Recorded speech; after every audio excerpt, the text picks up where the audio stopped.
Good evening, everybody. Welcome to Nightmare on Lethal Sales Street. Um, Tonight, we're going to be sharing our stories about nightmares in the car business, monster bosses, dead end jobs, car buying nightmares, zombie coworkers. Who would like to start? I'll fire Peter, why Wee. don't away. you go, man? I know you got a million scary stories. Yeah, I sure do, including the one that actually got me back into the business, which was a nightmare story. It face it, like I'll put it out to everybody. How many times do you announce that you're in the car business and someone gives you a pleasurable buying experience? They don't tell you a pleasurable buying experience. Oh my God, you should have been there when this happened. Oh, this happened. This happened. Well, it's we have to have thick skin in the car business because all the things that go wrong or can go wrong do go wrong, and we've all seen it. And I've seen everything from uh, I can tell you funny stories. I can horror stories. I've had people throw punches at me. I've I've had car thefts. We've caught car thieves. We actually, believe it or not, we heard about the old keys on the roof of the building. I watched a car thief throw the keys on the top of a building just to get rid of the evidence, so no one would go up and find them.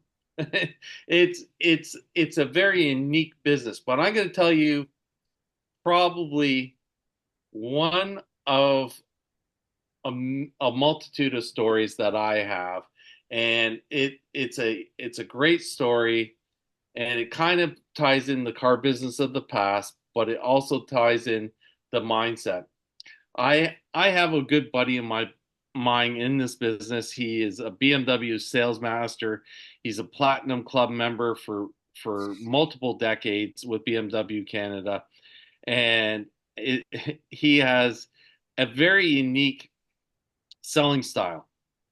One, he's from the wrong side of the tracks, as one might call it. He's from a very depressed area of Canada that has a lot of criminal element to it. Um, Very poor area. He grew up in that area, so he was around all the gangsters and all the criminals and all the bikers and everything else. But he got himself out of it and started selling BMWs. And he actually worked at his first dealership, which is now closed, was, get this combination: Hyundai, Volvo, BMW, and Rolls Royce. That that was the combination. So right up beside the Silver Shadows was the Hyundai Pony, and that's where he got his start. And so he was dealing with the dregs along with the multi-million dollar athletes and everything else. So he's got a story for everything.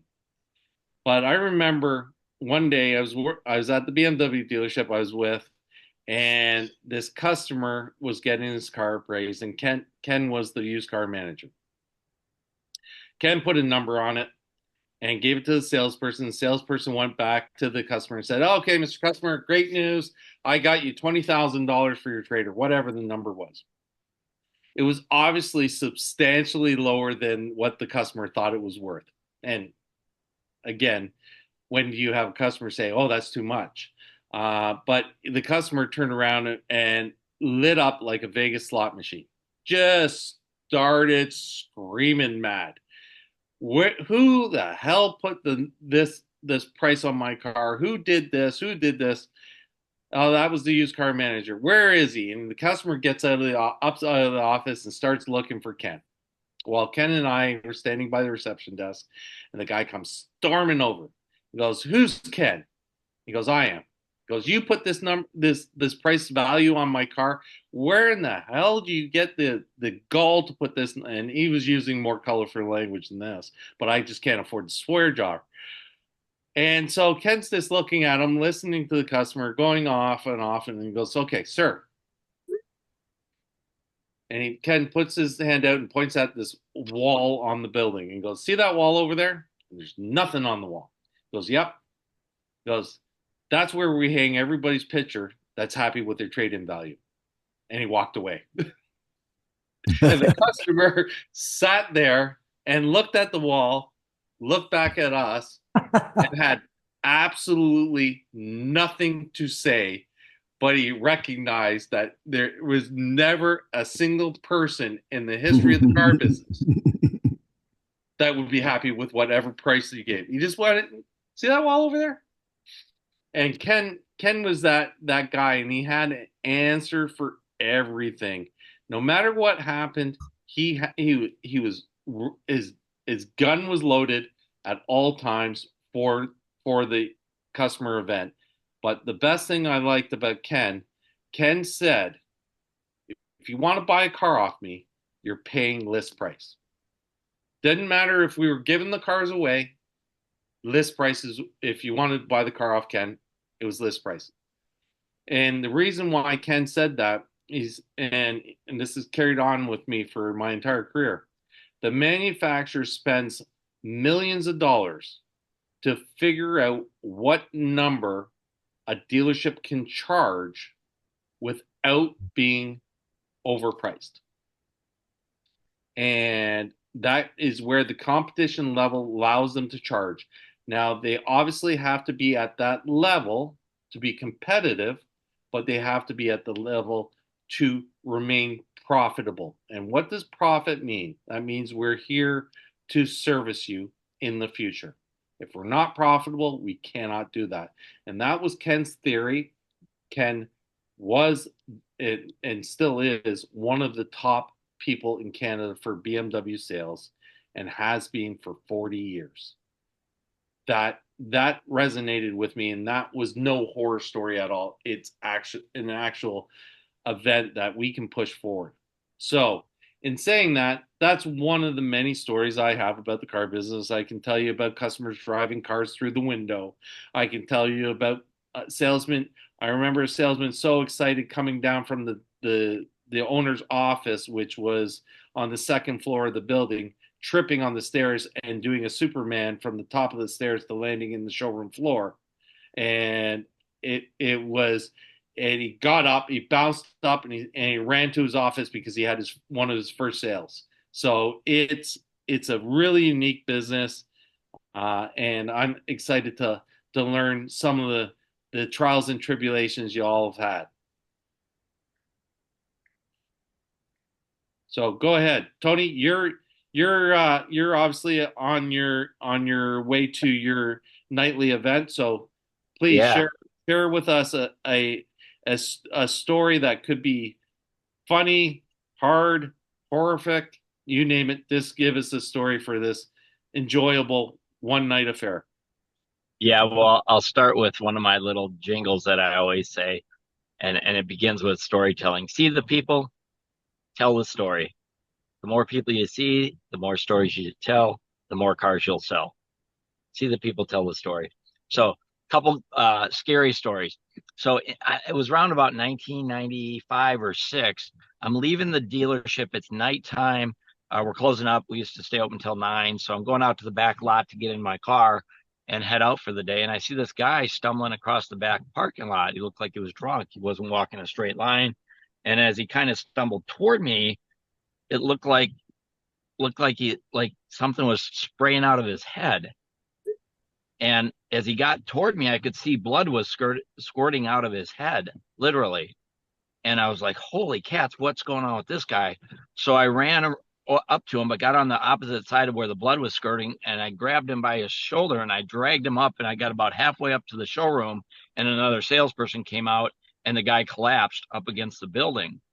And the other salesman comes out and I said, I don't know what happened to this guy, but blood is squirting out of his head.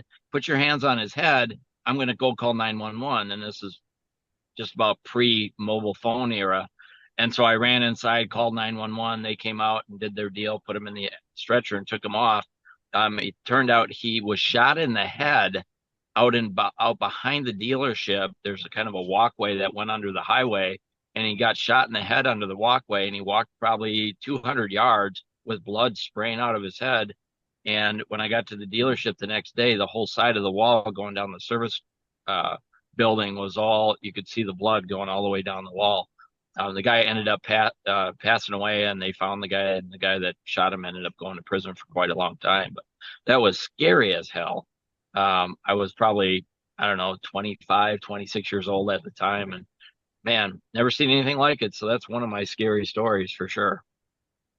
That that's definitely in again on Halloween and all the horror stories that and movies that go along with Halloween. That would be very impressionable.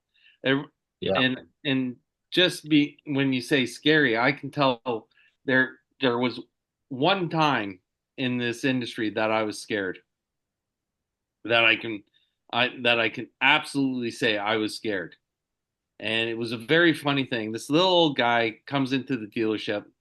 He's about 5'3", and he looks like kind of a cross between Alfred Hitchcock and Mr. Magoo. And so he comes in. He's well dressed, English gentleman, and he's got the little hat on, and I so he comes in, and I'm working at a Jag dealership, and he goes, "Excuse me." I said, "Yes, sir." He goes, "Do you have that? Do you have that Jaguar Vandenpla with the supercharged motor?" I said, "Oh, the Super V8." And he goes, "Yes." And he goes, "I just saw one at the Kentucky Derby, and I'd like to see it if you have one." I said, "Yeah, absolutely. I have one." And I said, "In fact, it's in British Racing Green and whatever." And he says, "Okay." I said, "Would you like to drive it?" And he goes, "Yes." So I said, "All I need is a copy of your driver's license just for proof that you are legal to drive, whatever." I said, "Sure." So he gives me his driver's license. He's 85 years old. And I'm going, "Okay, no problem." So I said, "Let me just go get that car. Let me go get that car. It's a 400 horsepower car, and it's very, very fast car." And I go get the car. And as I come back into the showroom, he's putting on his driving gloves. And I'm going, "Okay, all right." So he's an old English gentleman. He's going to put on his driving gloves and get the whole experience. So we get in the car. He pulls out of onto the street, comes out onto to merge onto the highway, and then the foot goes down. And I mean, it goes down. And I honestly, I've never been in a car, and I've been with Formula One drivers. I've never been in a car where this guy was so accurate in what he was doing, but he was so over the limit. And I'm just sitting there going, "Okay, it's 100 and it's this commission to me is about 5 grand on selling this car. What do I do?" I shut up and let him have the experience of his lifetime. And in doing so, we came back to the dealership, and he goes, "It's everything I thought it would be. I'll buy it." And and it was that was it. The check was written, and he took the car. But I was astonished. I was scared out of my pants that because at this time I was about 35 years old, and this guy who was 50 years older than me was driving at speeds that I wouldn't even attempt. And it was a scary story. But having said that, Larry, why don't you jump in? Okay. Um, my story is a little bit of trick or treat, for real. Um, I was the dealership that I worked at. I was, thank God, very successful at, and I got approached to be a partner several times. Initially, it was, "Would you be the general manager?" And I said, Why would I want to be the general manager? I'm making a fortune, and I don't have to worry about anybody but myself." Then they came back and said, "Well, would you like to be a partner general manager?" Now you have my attention. So after years of being courted, I agree. I'm ready. I go to the dealership, and on the second day, we get hit by a tornado. Do you know how unlikely tornadoes are in Trenton, New Jersey. The roof got torn off. The great news is nobody got killed. We were heavily insured. As a matter of fact, to this day, I'm still trying to figure out a good way to arrange a tornado or a volcano, a very lucrative, when it was all said and done.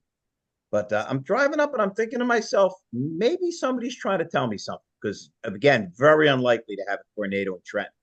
I mean, I'm going back quite a while, but I guess if you can come out of it in one piece and you can learn from it and you can smile at it a little bit, it's not that terrible. But I don't know if any of you have been anywhere near a tornado.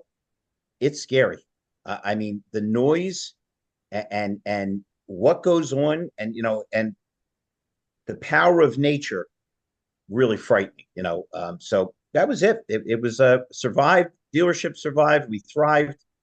Everything was good, but I got to admit that was a little scary. And the funny thing is, you hear these stories about tornadoes, man, they're true. All of a sudden, it gets really dark, and it rains. And I've been in Florida a lot. How in Florida, like the rain just comes on and it's crazy. I never saw anything like this. It was pretty scary. Hey, we got Ron Boss on. Ron is my favorite Chrysler dealer. He's out of Swedesboro, about as nice a guy as you'll ever find. And I just had the extreme pleasure of hanging with him and his crew for a few days, which was really fun. Ron, other than your calls with Stellantis, what's the scariest thing that you can remember? Well, 2 days ago, you came in and did some training. Yeah, that was a little scary, I'm sure. I want it noted that with all dealers that I go to, Ron did not pay me to come. Ron paid me to leave. And as he saw my taillights pulling out, he said it was worth every penny to get you out of here, Feldman. Go ahead, Ron. Although, listen, I will tell you, the end of the night was kind of hilarious because we went to dinner and you asked for a to-go cup and you got a sippy cup with dinosaurs on it, walking out of a 5-star restaurant. Hey, as the late great Rodney Dangerfield said, I can't get no respect. Exactly. So actually, it's funny. I was listening to you guys, just thinking of scary, whatever. It didn't happen to me in person, but I was there when it happened, and we had a customer come in. The Viper had just come out, and the guy qualified to drive. He was definitely had the money. Wasn't an issue that way. So he takes it up the road, turns around and comes down.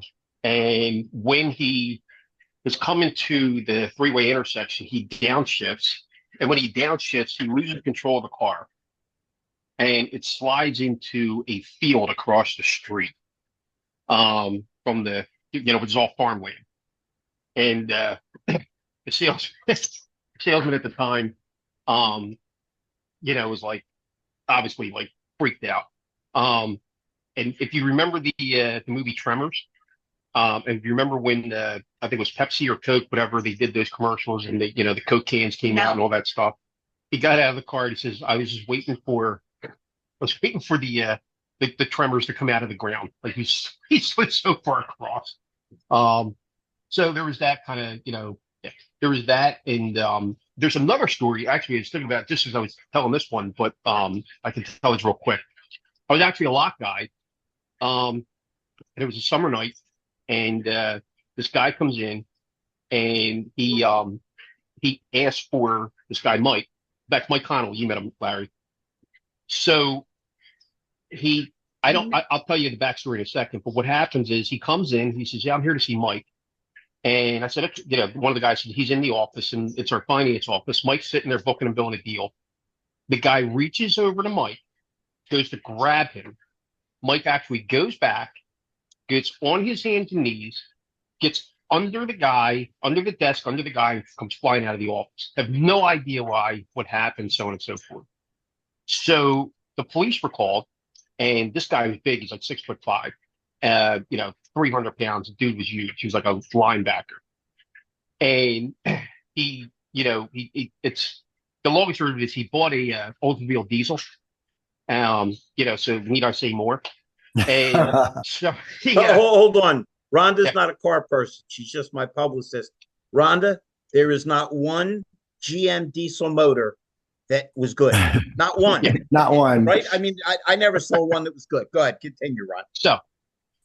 So apparently there was dissatisfaction with the car.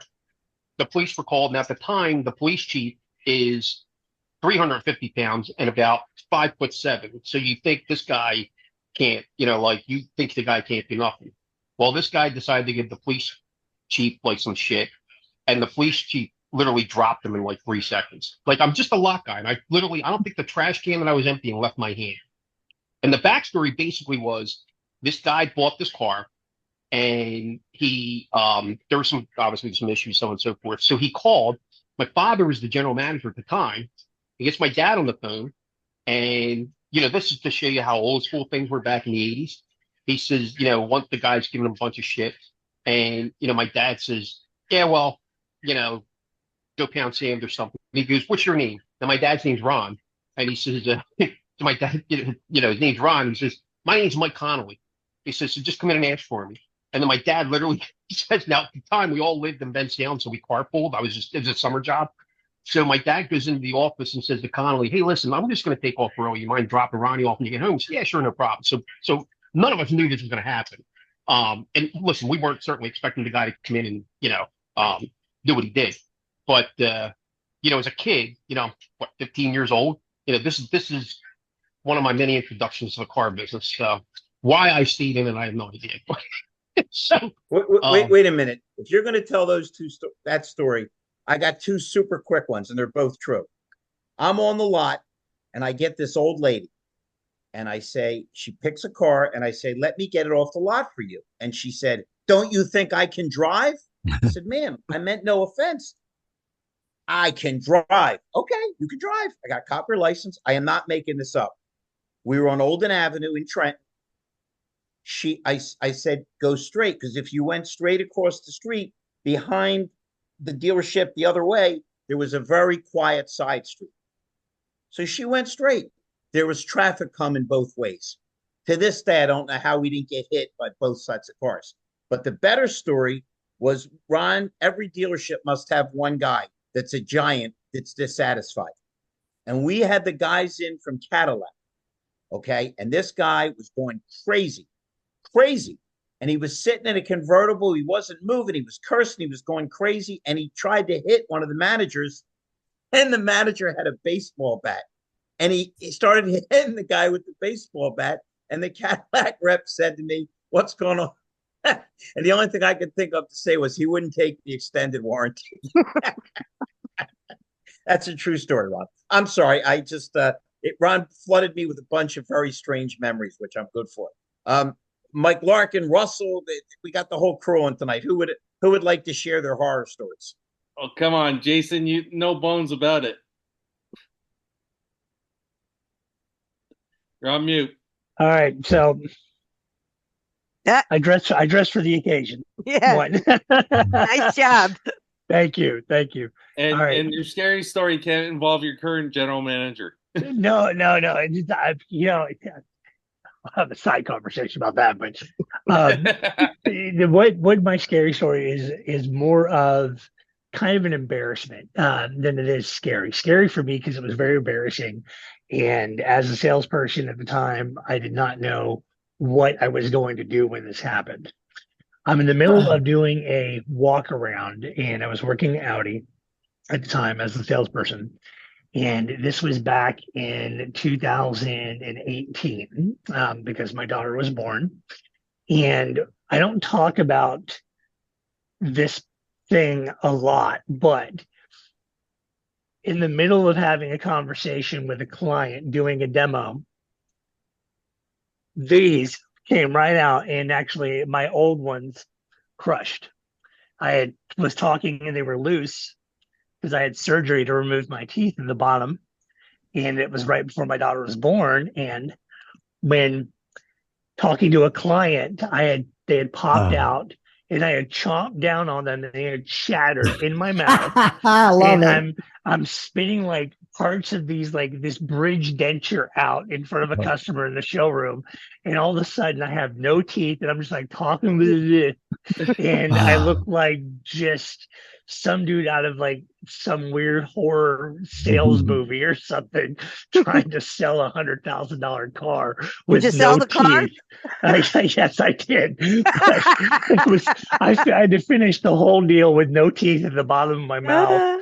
And I think it was for the next week or so, I had to work, and I was with no teeth in because I had to go to the dentist and have an emergency one made. And I was, talking like trying to hide them the entire time when going over demos and speaking with people, coworkers or people that were coming in, vendors or whatnot. And I'm just like trying to talk and just like would constantly try to hide my face and just overall utterly embarrassed and did not want to show myself and didn't know how the customers were going to react. But for the most part, everybody freaking loved it. It was hilarious. And now it's a very good party trick to get my nieces and nephews to brush their teeth because the reason is I had an old football injury when I was a child and wearing braces, and all four of them got knocked out, but the braces kept them in when they got pushed back down, but the bone never grew back. So that's my horror story. Yeah, a good one. Yeah, thank you. Well, I can relate with because I've had my teeth knocked out more times than you can imagine. It trying to talk without teeth is a challenge in itself. You guys got to know a little bit more about me today, so Thanks for sharing. That's a little inside there. That's a lot more than other people get. More than I ever thought we would, Jason. Come on, Mike. So I got another one to add to my BMW. BMW seemed to be the best source for all my stories.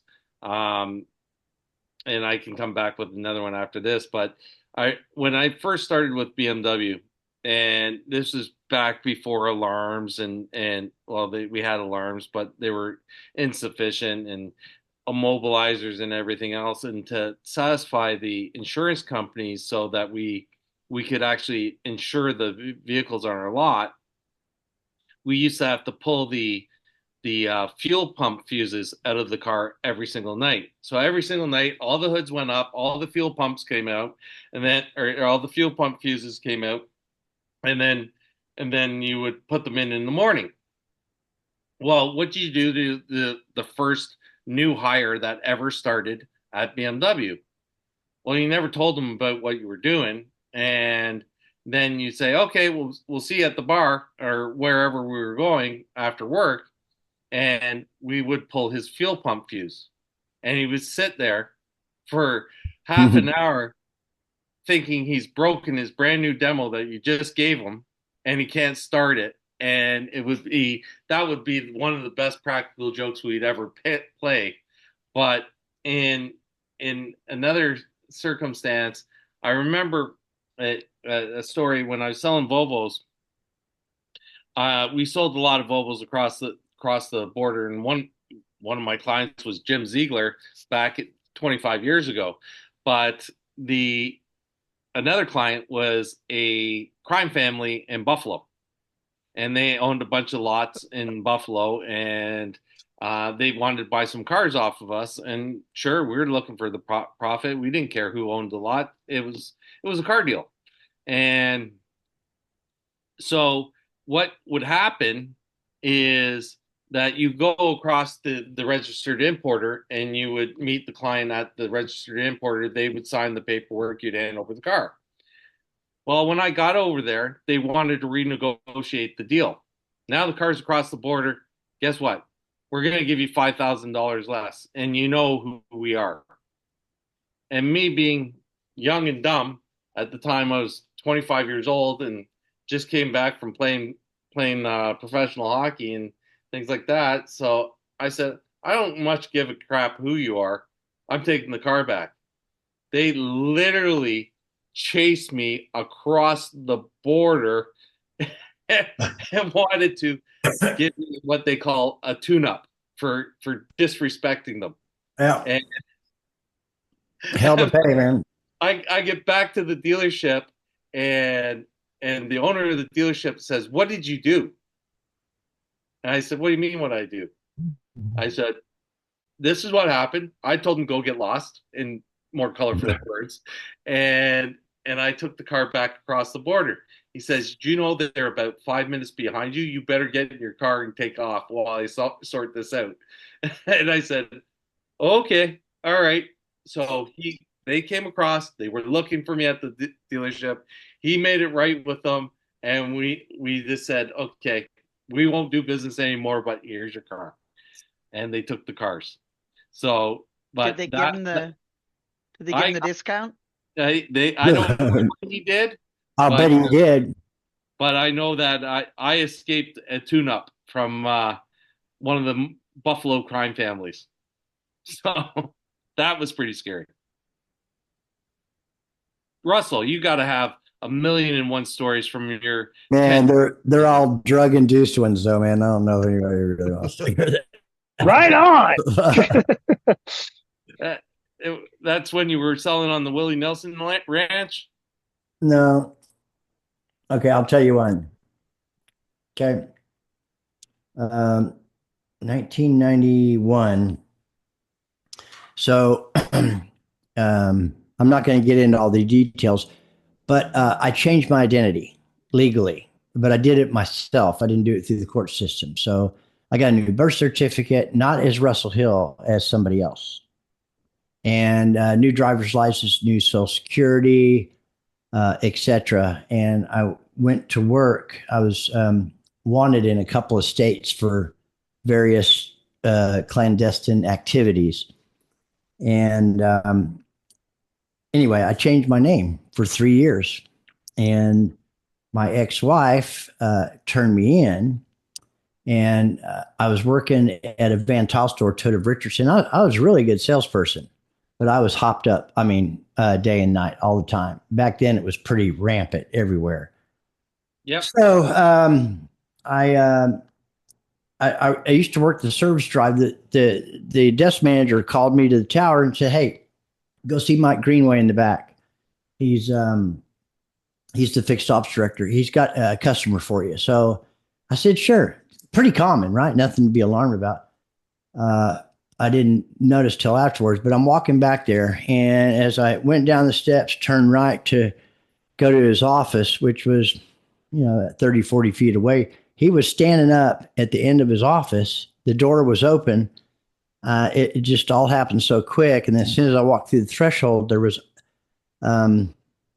several set of eyes watching me walk through the threshold of the door. And it was the FBI. And they had guns out, and they threw me against the side of the credenza and said, "Who are you?" And I said, "Well, my name is Danny Hoyt." And he said, No. Your name is Russell Hill. I'm going to ask you one more. Who are you? I said, "My name is Danny Hoyt." Anyway, I was in a lot of trouble at that point in time because I was wanted for trafficking and conspiracy out of New Mexico and probation violation out of Texas. And so, needless to say, I got arrested. And I was in Collin County Jail.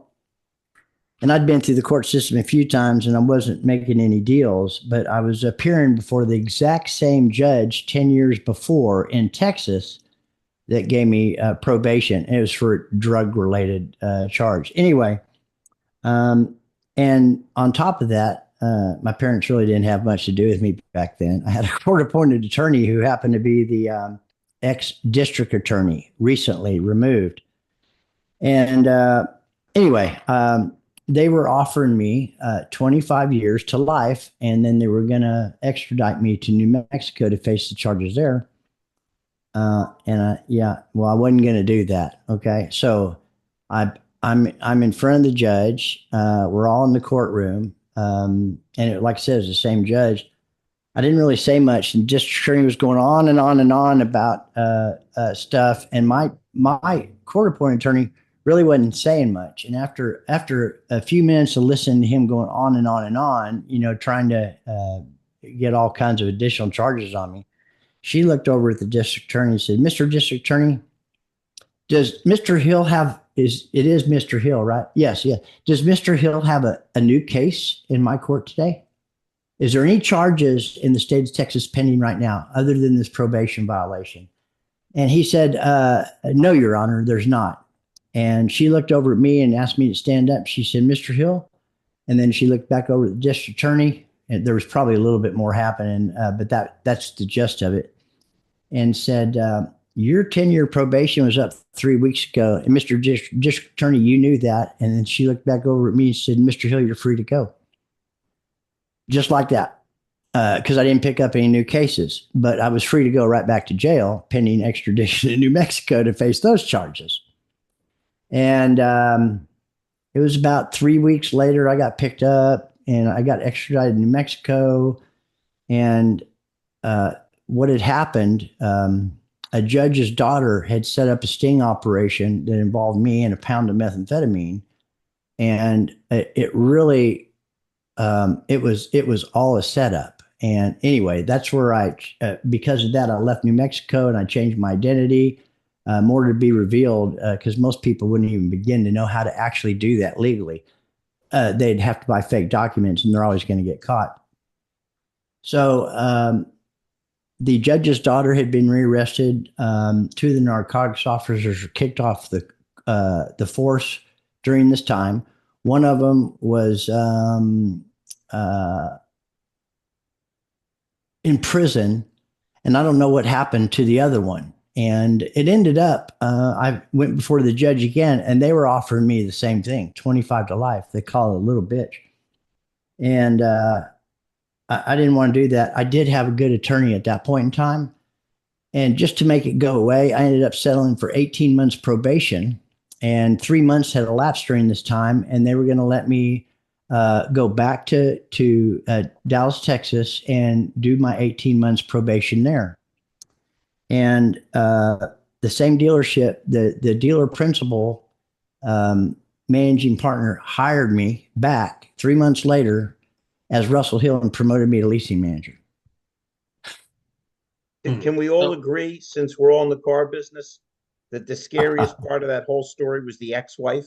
That's what I think perked up every car guy's ear.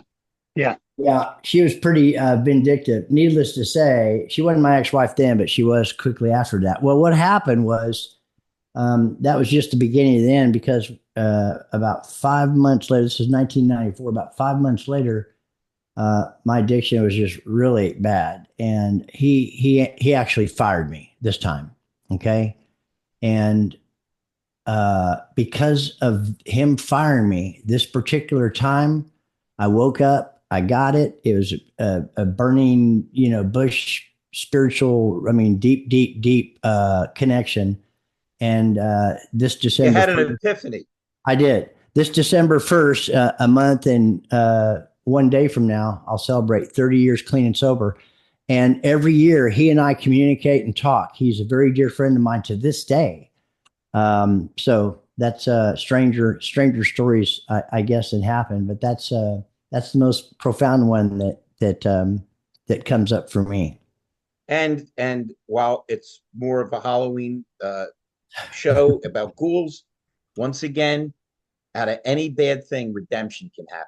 Yes. It's something we all need to understand, because I don't care who you are, how much of a charmed life it looks like you may be having.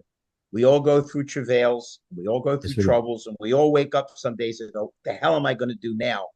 But it just shows you, because if look at where Russell is now in terms of his life and his family and everything else. So I must tell you though, and because I still go to meetings every week, I'm involved with the people in recovery. It's a side, passion of mine as I'm building this business.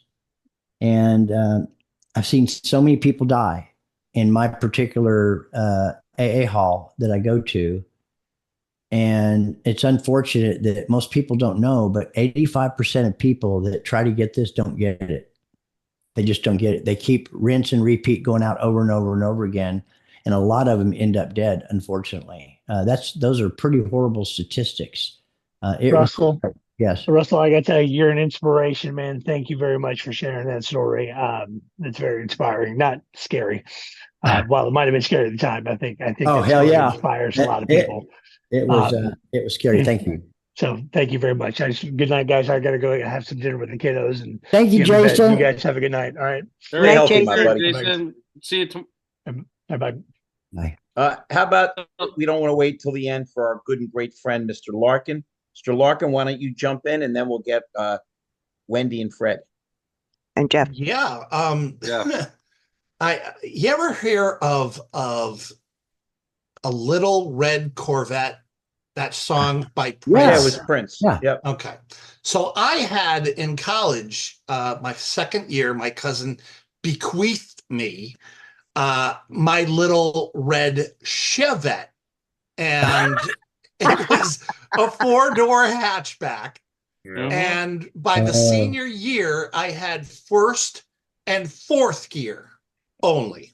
So that got me to the 100 miles back and forth to home whenever I had to go home for the holidays and stuff. But first and fourth gear, all senior year was a trip. And I was the only one with a car. So come on, all 7 of you, pile in.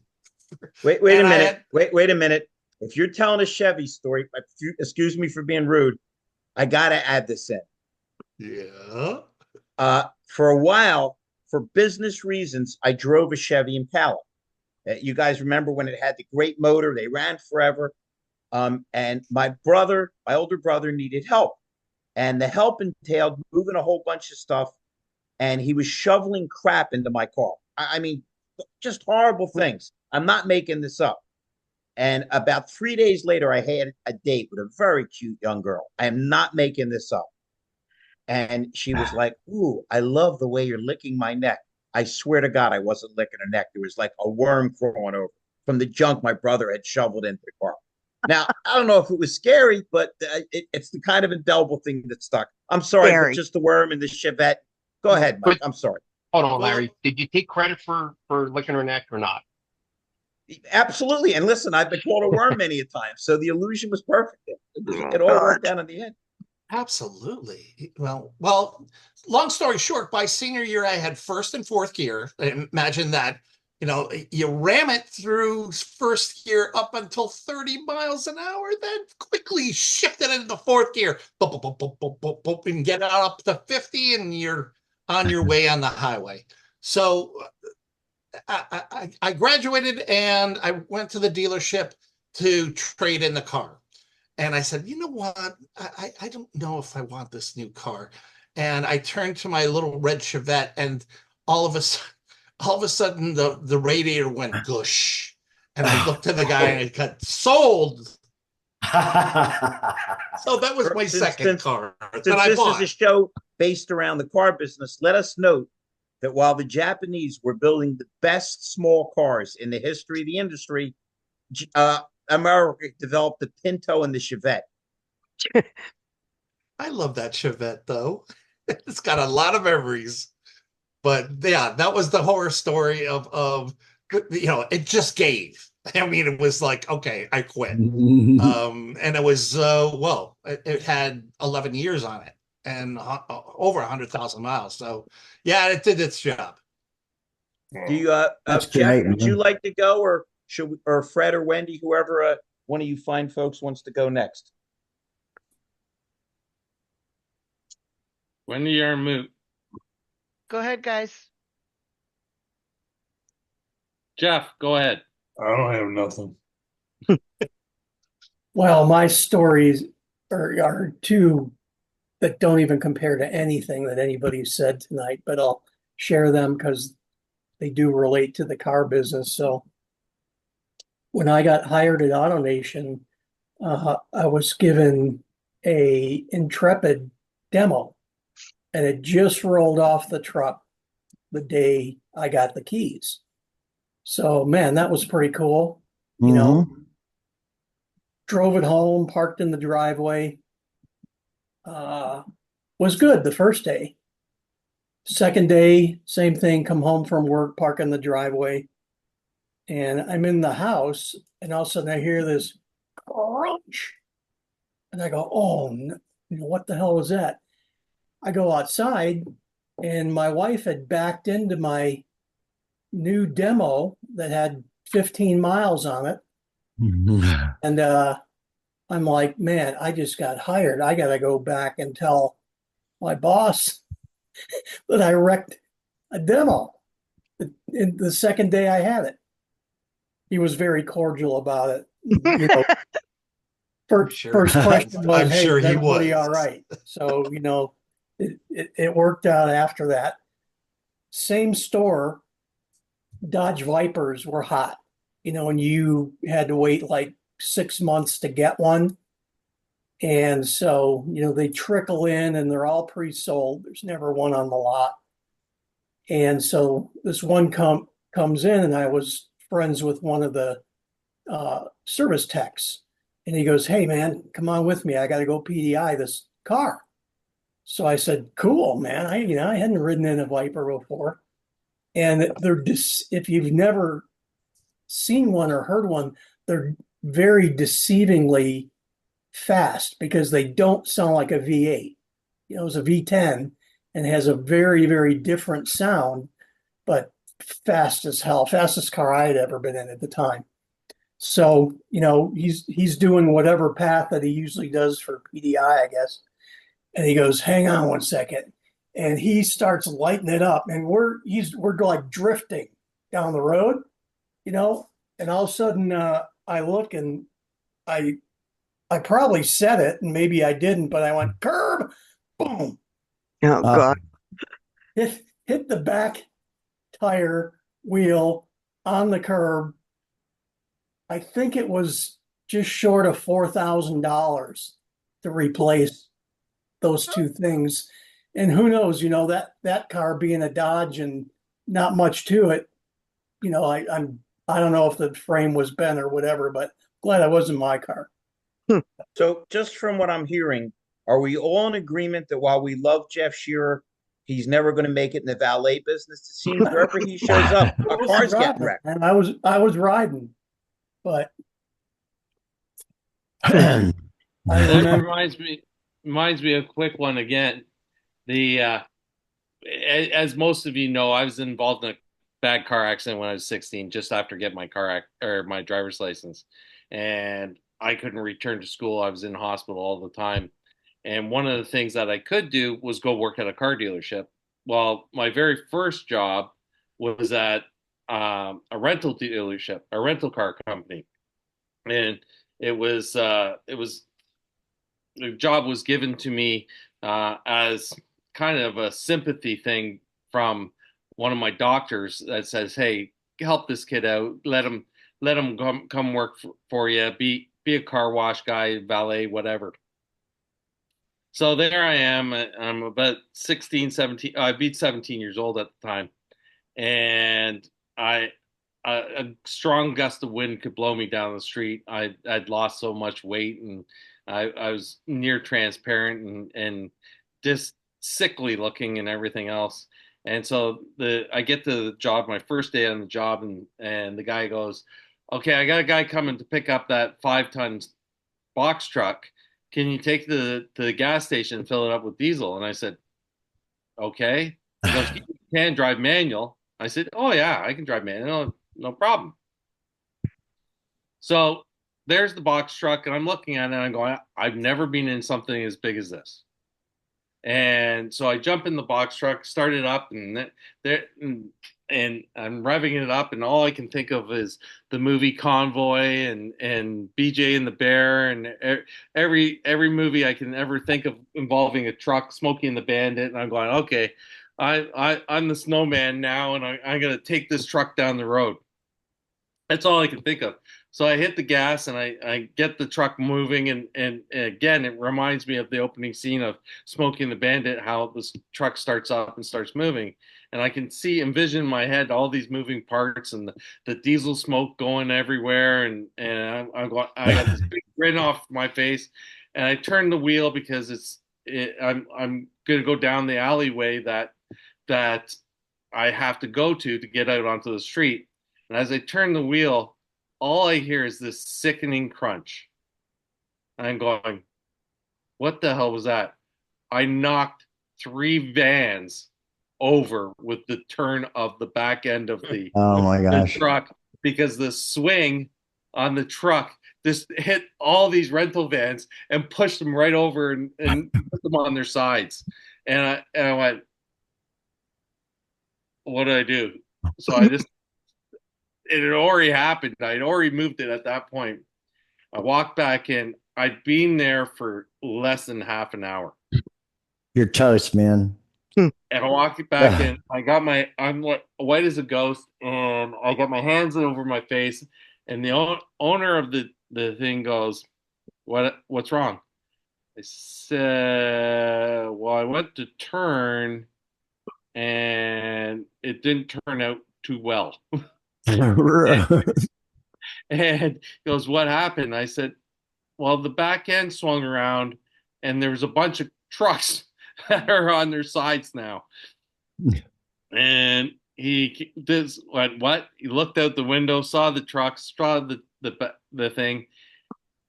Said, "Are you okay?" And I said, "Yeah." And he knew I'd just come out of hospital from a car accident. And he said, "That's all that matters.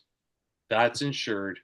We'll worry about it another time." You are very fortunate. Right. And I ended up working for that guy off and on for 2 years. Loved every minute of it. And he was an exceptional leader and still is, massive in the car business in Canada, and just a great guy. And I'll never ever forget hearing that sickening crunch as I made the turn. And I swear, all I could think about is every TV movie, every movie about a truck, and the neatness of driving this big truck as a kid, and then hearing, and it was like, oh. I imagine. Hey, Peter, before we go to Wendy, because we haven't heard from her, I just want to note how fate can be so fickle. I mean, our buddy Russell Hill escaped a 25-year jail sentence. You knocked over 3 vans and damaged a box truck and got off without getting fired. And poor Ron Boss still had to have me in his dealership for 3 days. I guess you're just unlucky, boss. Mm-hmm. So, Wendy, If he's not answering now after dealing with me for 3 days, he's probably on Prozac right now, so I don't want to disturb him. Wendy? Well, Wendy? I have to argue that even though Fred is not in automotive, he is in automotive, and he's done quite a good job of backing into things himself, right, Fred? Hey, let's talk about you.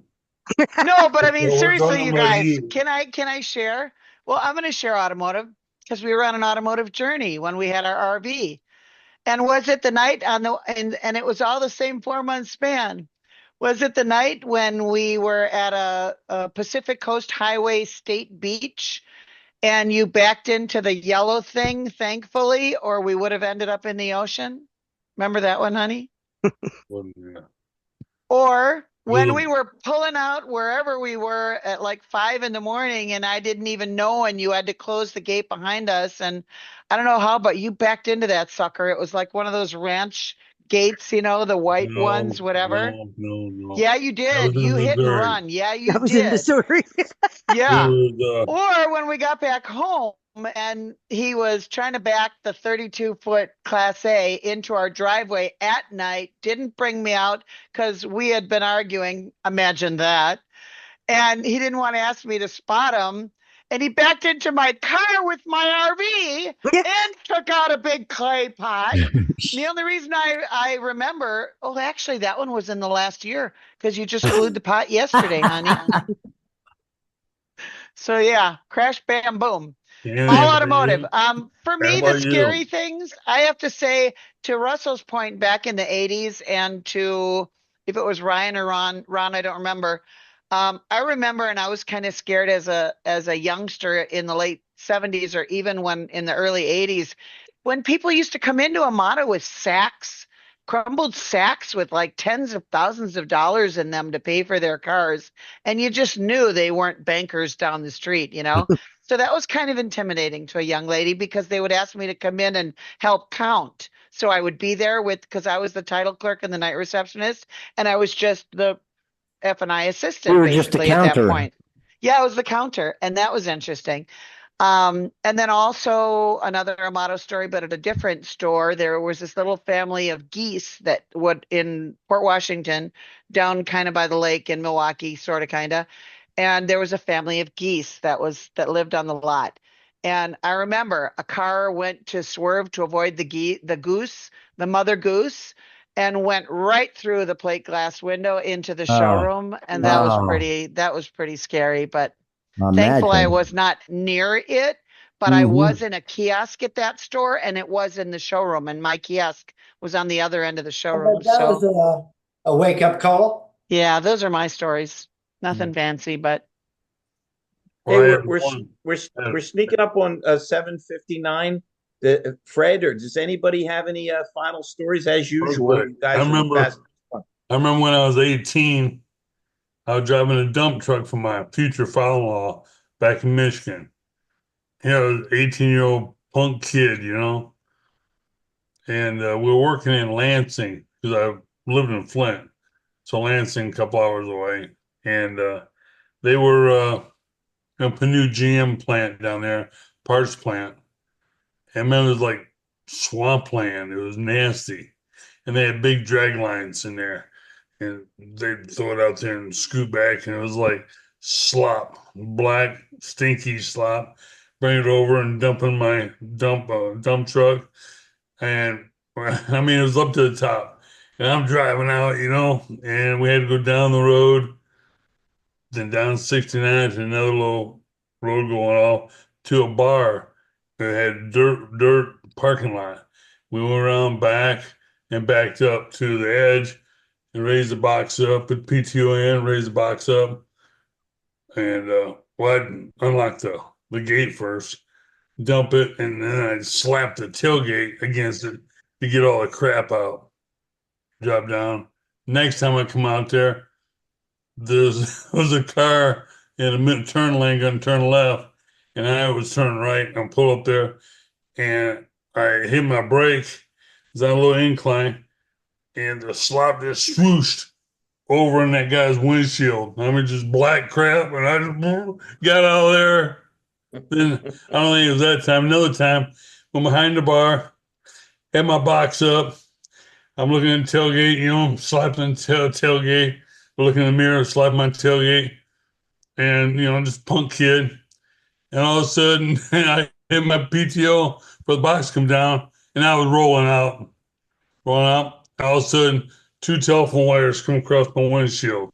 Oh. Shoot, run, get out of there. The next time I come around there, people's out there looking. You see anybody clip this telephone wire? Don't know who did it. You know, we just stupid stuff you do as a kid.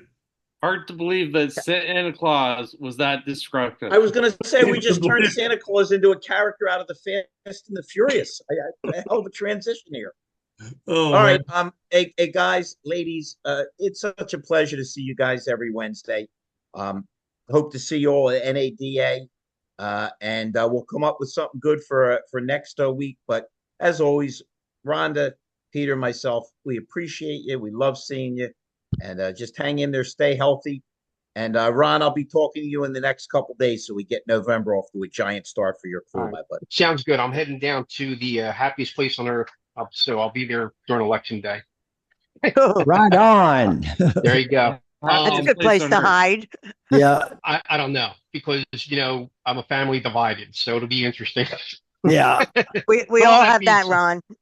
Yeah, it's all good. You know what? It is what it is. But I just wanted to comment on one thing about tonight's sharing. Did you all notice the best times and the best stories were about mid 80s to mid 90s?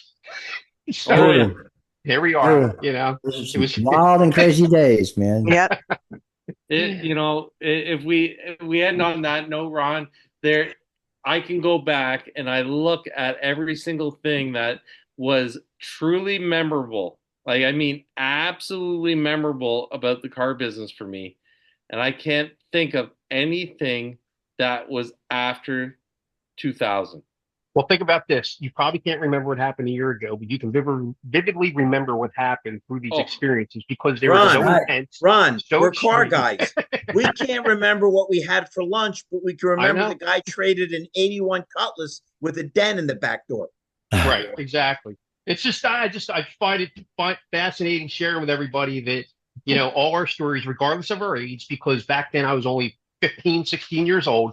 We all experienced the one extreme to another. And whether we were a witness, whether we were a part of it, whether we, whatever, it's just, I love reminiscing like this. So it's a great content and, topic and everything. So, Russell, hey, thanks for sharing, man. That was awesome. I can't, it speaks volumes to me. And, I could share with you offline and other, some other stuff, but, hey, thanks for sharing. That I you really can. enjoyed tonight. So, Yeah, I would thanks, like to Russell. do that sometime. Yeah. Bye, Stay everyone. healthy. God bless. We'll see Good you next night. Wednesday. And Yeah. thank you so Emma. much.